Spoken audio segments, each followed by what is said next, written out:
Last month, researchers at MIT and Harvard announced unexpected findings that the evolutionary split between chimpanzees and humans was closer than previously thought, possibly by several million years.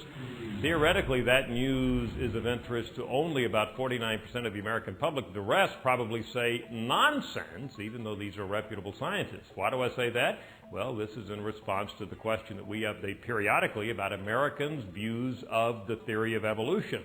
One of the ways we measure it is to look at Americans' views of where humans came from. Choice number one, we give the public. Man developed over time. God guided the process. Second, man developed over time, that is, evolved. God had nothing to do with the process. Or third, God created man in his current form about 10,000 years ago.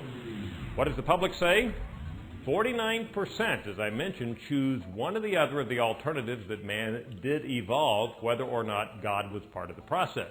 That leaves 46% of Americans, let me say that again, almost half of Americans who say man really didn't evolve. He was created just as is, as it says in the book of Genesis, just about 10,000 years ago.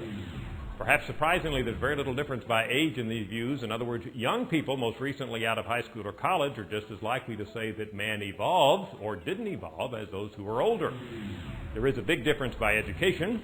For example, Americans with postgraduate degrees are much more likely to say that man evolved in one way or the other than are those with lower levels of education. Finally, there is a big difference by religiosity. Americans who attend church frequently, much more likely to say that man was created as is, as it says in the book of Genesis, than those who attend church much less often.